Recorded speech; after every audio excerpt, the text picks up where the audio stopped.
So, my name is Nancy Tabor. My pronouns are she, her. I acknowledge that my university, Brock University in Ontario, Canada, is on the traditional territory of the Haudenosaunee and Anishinaabe peoples, many of whom continue to live and work there. This territory is covered by the Upper Canada Treaties and is within the land protected by the Dish with One Spoon Wampum Agreement. My object is a challenge coin from the Center of Excellence for Equity in Uniform Public Services. You can see the coin here. I'll talk about both different sides of it. And I think there's a picture coming up there in a minute. Thank you. That looks great. So in my talk today, I will describe what this coin represents, how I came to work with the Center for Equity and Excellence in the Uniform Public Services, and how it relates to my participatory research, which explores the intersection of gender, militarism, and creative learning in military contexts. So giving and receiving a challenge coin like this is a military tradition, with the coin representing congratulations and/or thanks for a particular task or achievement. It is also given as an acknowledgement of belonging that a military member served with or contributed to the work of a particular unit. In other words, that you as a receiver have met a challenge and persevered through it. It's also something that is meant to be kept on your person so that if you are challenged, where is your coin? Someone asks you, you can produce it. The fact that the coin is given and received, often in a public presentation, is an indication of its reciprocity, both individually, between the giver and the receiver themselves, and collectively, to the unit as a whole. As such, it is a value token of kinship and community. The military is often considered as a family, with deep ties between members as a result of shared values and service. Belonging is perceived to be key to military identity. But challenge coins are deeply embedded in military culture and traditions. Decades of research, including my own, empirically proves that the Canadian Armed Forces, as with other Western militaries, including Britain's, where the center is established, is fraught with sexism, racism, colonialism, and homophobia. Not only do Western militaries cause harm and destruction to countries considered as enemy states, but to their own personnel. So why would I choose the challenge coin for this series on participatory research? This challenge coin is somewhat unique. The Center of Excellence for Equity in Uniform Public Services is a university research center that works with academics, practitioners, and uniform public service personnel themselves, engaging in participatory and creative research. Therefore, this challenge coin represents a desire for transformative culture change inside militaries and uniform public services in order to prevent causing harm to its own personnel. This can also translate to positive social change outside these organizations, working towards social justice. I received this coin at the center's official launch in Chelmsford, England, where I was invited to do creative and participatory research that I've been conducting with one of their senior research fellows, Dr. Hannah West, and I'll speak more about her later.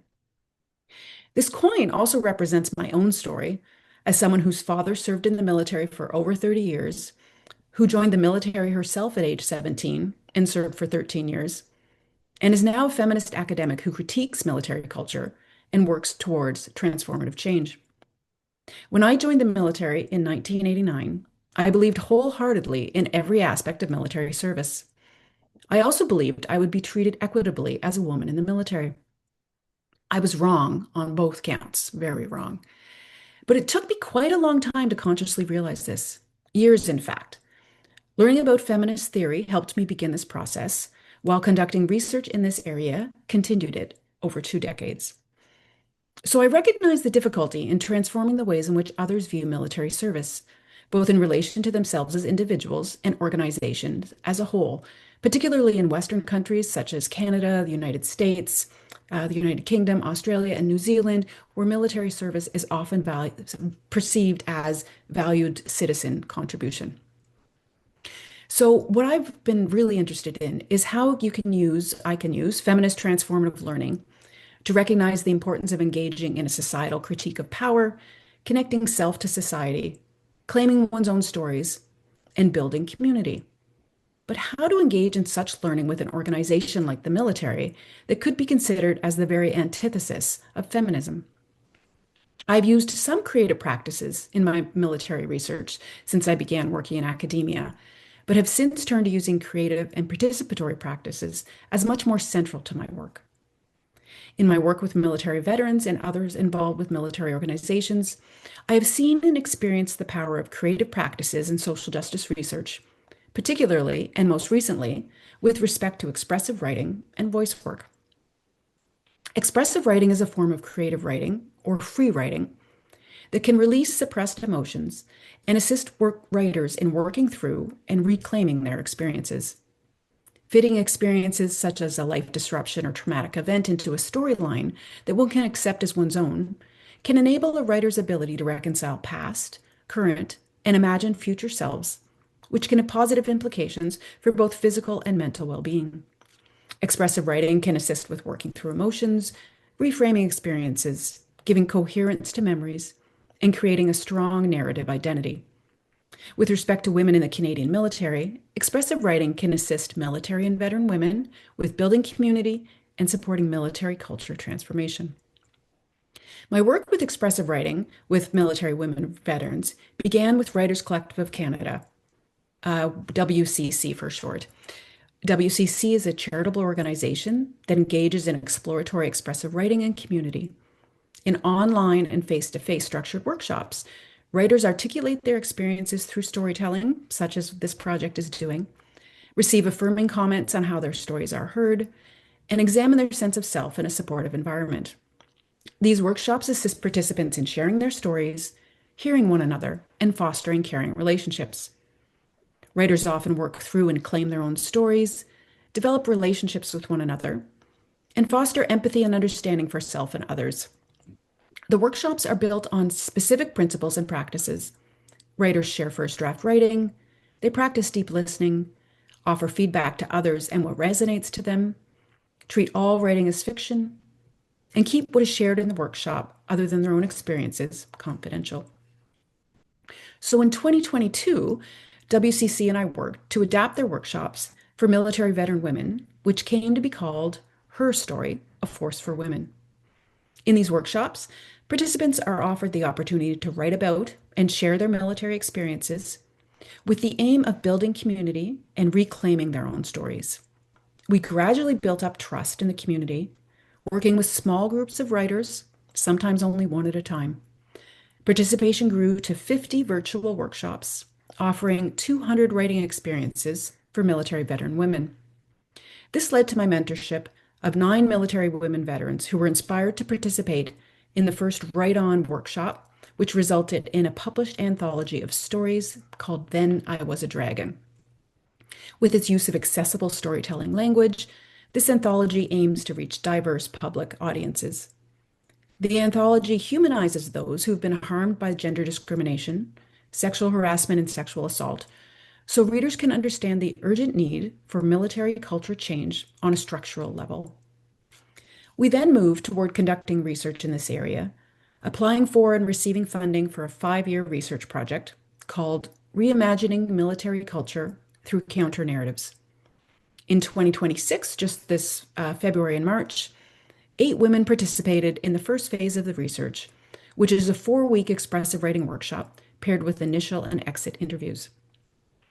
So while we began working with this community officially for this project in 2022, and I myself am a member of the community and have been doing research in this area for quite some time, it took 4 years from the beginning of the project until we started to begin the actual research.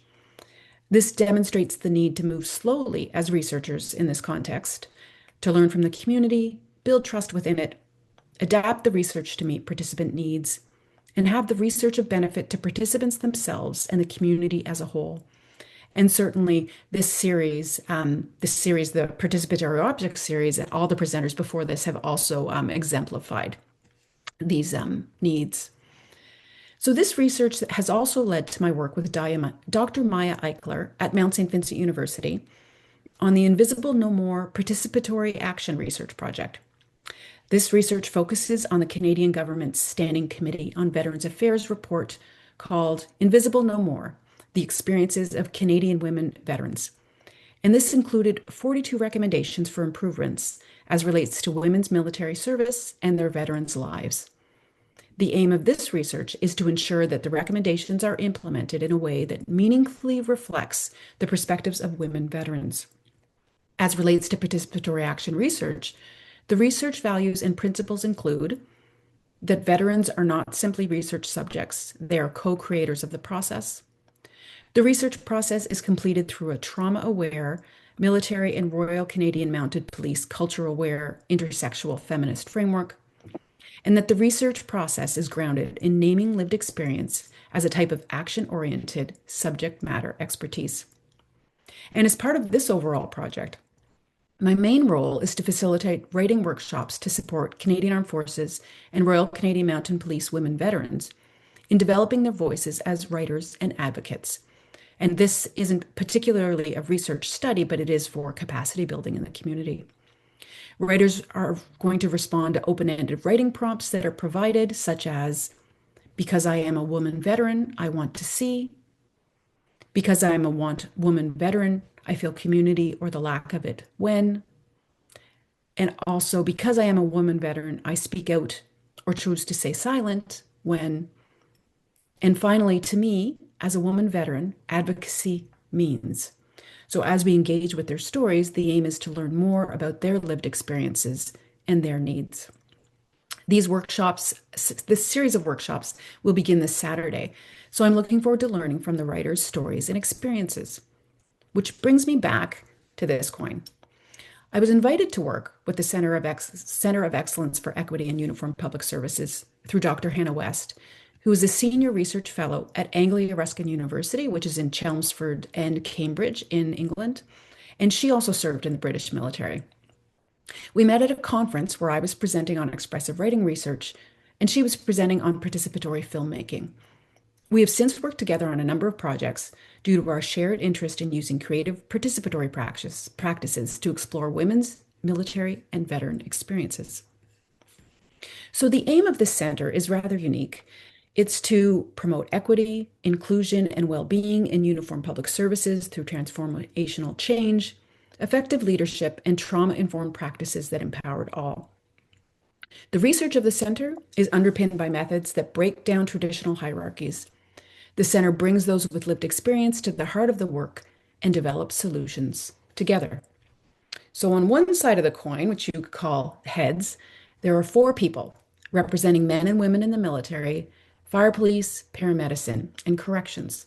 On the other side are the words, connecting worlds from our research to real life impact. So what this coin demonstrates, which won't be a surprise to anyone in this room here, but I think it bears repeating, is the importance of engaging with the community that is the focus of the research, whether in participatory action research itself or in any type of research, to learn about, involve, and serve that community. The importance of reciprocity, capacity building, and community. The need to bridge academia and practice, academics and participants. To conduct research focused on social change. And then particularly with respect to my research, using creative and embodied practices in addition to traditional methodologies. It also demonstrates for me the power of personal connections and relationship building with researchers and participants, bringing one's whole self to research.